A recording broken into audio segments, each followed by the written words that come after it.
तो आज मेरे पास है बहुत सी खबरें guardians of the Galaxy volume 3 के लीक्स को लेकर, अवतार की 9 घंटे की सीरीज को लेकर और मार्वल से बहुत ही बुरी न्यूज। तो शुरू करते हैं guardians of the Galaxy volume 3 के लीक्स को लेकर। तो जेम्स गन ने ये ट्वीट करते हुए कहा कि अप्रैल के एंड तक आपको सोशल मीडिया साइट्स पर केयरफुल रहना चाहिए guardians of the Galaxy volume 3 के स्पॉयलर्स को लेकर। और ये बहुत ही अजीब सी चीज है एक डायरेक्टर की तरफ से, वो आपको बोल रहा है कि नेट पर स्पॉयलर्स से बच के रहो। लेकिन अभी मार्वल की कुछ मूवीज के स्क्रिप्ट और स्टोरीज जिस हिसाब से लीक हुए हैं, जेम्स गन का टेंशन में आना बनता है। लेकिन उसके साथ उन्होंने ये भी कहा कि स्पॉइलर से मूवी का मजा खराब नहीं होगा, यानी कि मूवी का एक्सपीरियंस इंपॉर्टेंट है मूवी की स्टोरी से। फिर लीक्स की बात कर रहे हैं तो बात करते हैं मार्वल की, जहां की मार्वल ने एक लीगल केस कर दिया है क्योंकि उनकी last movie Antman and the Wasp Quantumania की पूरी स्क्रिप्ट लीक हो गई थी मार्वल स्टूडियो स्पॉइलर सबरेडिट पर, और उसी वजह से वो सबरेडिट जिसके की 5 लाख से ज्यादा यूजर्स थे वो अब बंद पड़ चुका है। फिर जैक बाबू ने एक दिन ऐसे ही ये पोस्ट कर दिया बिना किसी कंटेक्स्ट के, और लोग पागल हो गए कि स्नाइडर वर्स फिर से वापस आ रहा है, जस्टिस लीग फिर से बनेगी, ऐसी बातें फैलने लगी। लेकिन ऐसा कुछ नहीं है, ये जैक स्नाइडर के कोई इवेंट को लेकर है जहां की उनकी मूवीज दिखाई जाएगी, तो एक्सपेक्टेशन बढ़ाने की कोई जरूरत नहीं है। फिर एक पर्सनल बात, मेरी नहीं, जेम्स गन की वाइफ को लेकर। तो बहुत से लोग ये कंप्लेंट कर रहे थे कि जेम्स भैया तुम हर मूवी में इस मैडम को क्यों डाल देते हो, ये ब्लैक एडम में भी थी और अभी शज़ाम 2 में भी। तो लोगों के ऐसे प्रश्न पूछने के बाद जेम्स गन ने कहा कि मैंने बस सुसाइड स्क्वाड में अपनी वाइफ को कास्ट किया था, फिर बाकी किसी भी मूवी में मैंने उसे कास्ट नहीं किया। वैसे तुम्हें क्या लगता है इस बारे में? फिर अगेन जेम्स गन से ये न्यूज आ रही है कि guardians of the Galaxy volume 3 को बहुत से पॉजिटिव रिव्यूज मिल रहे हैं उसकी टेस्ट स्क्रीनिंग पर, जो कि ये ट्रिलॉजी का आखिरी पार्ट है तो होना भी चाहिए। फिर न्यूज आ रही है अवतार से, जहां की ऐसा कहा जा रहा है कि जेम्स कैमरॉन अवतार की 9 घंटे की एक लिमिटेड सीरीज डिज्नी प्लस पर रिलीज करेंगे, जो कि अवतार 3 का एक एक्सटेंडेड वर्जन होगा फुल वीएफएक्स के साथ। और ये सीरीज अगर कंप्लीट होती है तो अवतार 3 के रिलीज होने के बाद रिलीज की जाएगी डिज्नी प्लस पर। फिर डीसी की नई सुपरमैन मूवी सुपरमैन लेगेसी, जिसे की जेम्स गन राइट और डायरेक्ट कर रहे हैं, उस मूवी का ऑफिशियल सिनॉप्सिस सामने आया, जो कि सिमिलर है जेम्स गन से जो कि उन्होंने अनाउंस किया था, तो तुम पॉज करके पढ़ सकते हो। फिर न्यूज आ रही है डीसी से, जहां की टॉम क्रूज ने डेविड जास्लाव जो कि वार्नर ब्रोस के प्रेसिडेंट हैं, उनको ये बोला कि मुझे फ्लैश देखनी है, प्लीज दिखा दे भाई। तो फिर डेविड जास्लाव ने टॉम क्रूज को मूवी दिखाई और टॉम क्रूज ने कहा कि ही लव्ड इट, और ऐसी मूवी की जरूरत है अभी इस दुनिया को, जो कि मेरे एक्साइटमेंट द फ्लैश को लेकर और बढ़ाता है। फिर डेयरडेविल बॉर्न अगेन की कुछ सेट फोटोज सामने आए, जहां की हम देख सकते हैं एक लड़की, जो कि ऐसा कहा जा रहा है कि डेयरडेविल की लव इंटरेस्ट होगी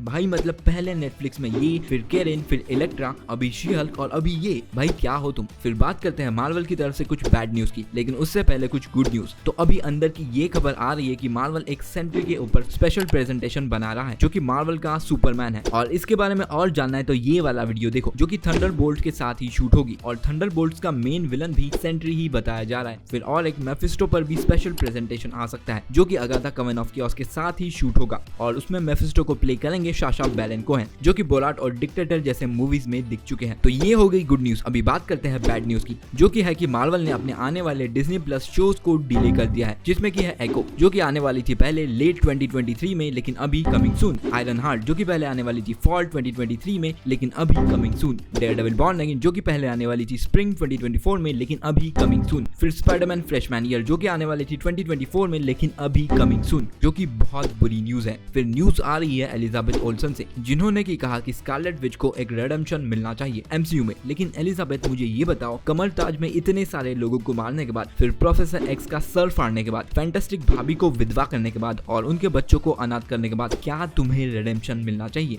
फिर ये एक कंफर्मेशन आई कि चार्लिन वुडडार्ट प्ले करेंगी निक फ्यूरी की वाइफ सीक्रेट इन्वेजन सीरीज में। वैसे हाँ यार, मैंने अभी तक निक फ्यूरी की वाइफ के बारे में सोचा नहीं कभी।